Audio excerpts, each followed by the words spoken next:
Saya udah mulai panen pepaya, bisa memberi ibu-ibu keluarga makan pepaya nih. Ini pepayanya bagus-bagus. Nih saya akan kupas buat mencoba ibu-ibu ini pepaya pertama panen. Tuh sampai merah-merah begini tuh.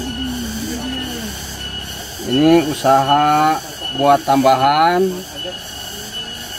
dari hasil lebih dari tani sayuran. Ini bisa melebihi hasilnya dari sayuran. Soalnya kan kalau untuk sekarang sayuran pupuknya mahal.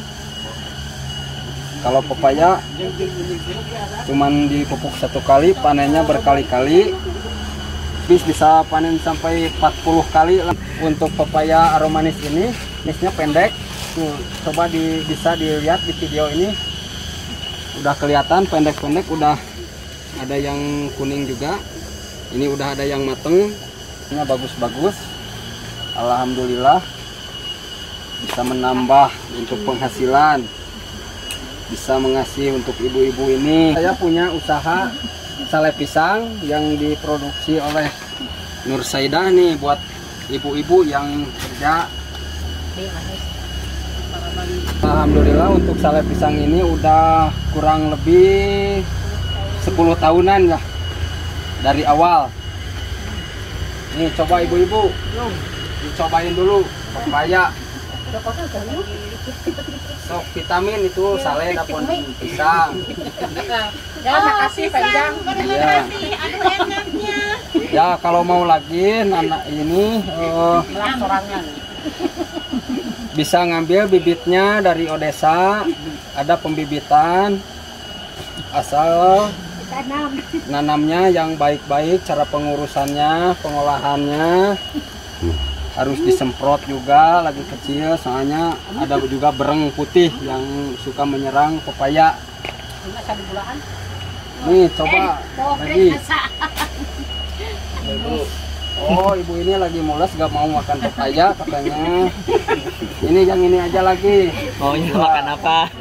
Mau itu jalan. Ya soalnya istri saya lagi punya niat jadi nggak bisa makan pepaya untuk sekarang. Ini disisain buat istri saya nanti berbuka puasa. Nih udah sekian dari saya, mengucapkan terima kasih untuk Odesa dan semuanya. Kan ini menanam segala macam tanaman ya, engkol, bawang, dan lain-lain lah, pokoknya pisang juga. Pertanyaannya itu kenapa Pak Enjang ini nggak nanam pepaya sebelumnya ini?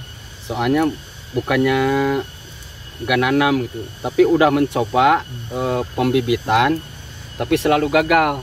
Udah 2 kali pembibitan gagal gitu. Penyemaiannya, caranya jadi kan belum tahu gitu. Nah, alhamdulillah sesudah ada Odesa, saya bisa nanam pepaya. Oh, berarti Odesa memberikan dalam bentuk apa Pak? Udah jadi benih gitu. Oh, udah jadi ya tanamannya ya, udah berapa tanaman. senti kira-kira waktu itu? Paling 30 cm lah. Oh, 30 cm. Tingginya udah 30 cm. Jadi kalau misalkan petani lebih mudah dikasih biji atau dikasih benih seperti tanaman itu? Lebih mudah dikasih udah jadi tanaman. Oh iya. Tinggal nanam, tinggal tanam, pupuk, udah nyemprot paling penyemprotan. Oh iya, iya. Untuk awal gitu.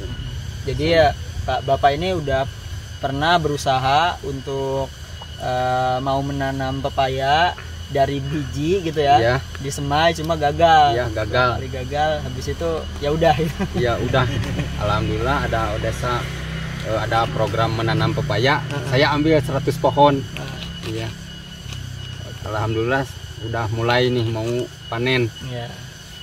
Tadi kan kita sudah dengar ya, Bapak Panjang ini sudah mencoba membibit atau menyemai pepaya, tapi gagal. Ini kita perlu tahu nih Pak, ke Kang Ujang. Kang Ujang, ini tolong dong dibuka rahasianya, gimana bisa berhasil gitu dalam penyemaian pepaya ini. Berhasil atau tidaknya itu sebetulnya karena petani itu kan faktornya itu udah kebiasaan ya. Seperti panjang itu sebetulnya bukan nggak bisa, kalau cuma satu ya barangkali belum pernah belajar cara membibit, karena panjang itu kan bukan petani pembibit. Panjang itu petani sayuran, dia itu nanam, bahkan barang-barang banyak udah jadi, udah tumbuh, tinggal mupuk, memelihara.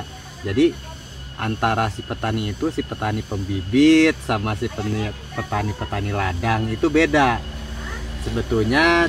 Atau misalnya dari media tanamnya itu, kalau pembenihan itu nggak asal tanah, harus tanah-tanah tertentu, seperti mau humus bambu ya, seperti tanah kompos.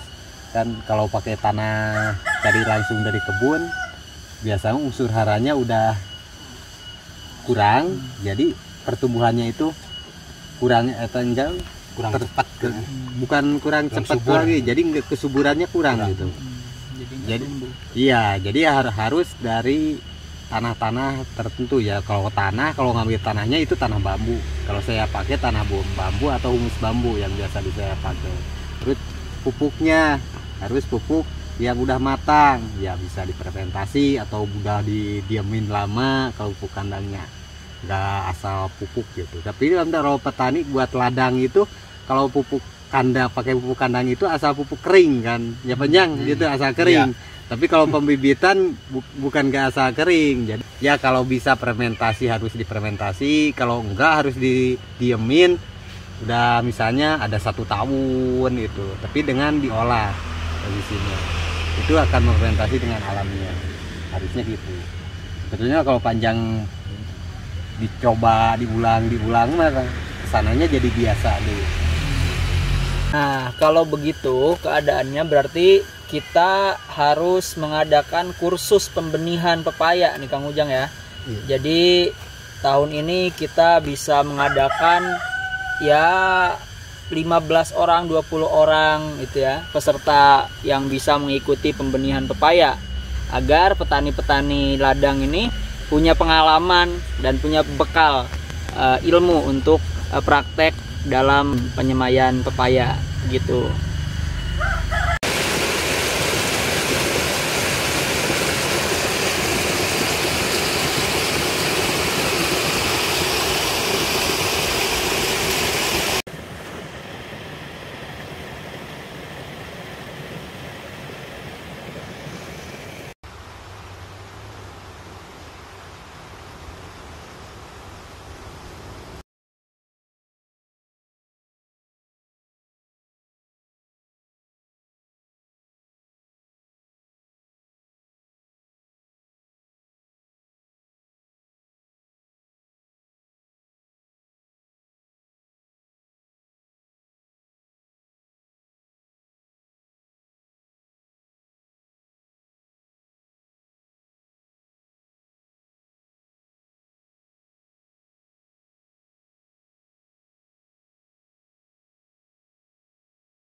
Saya berterima kasih atas bantuan pohon durian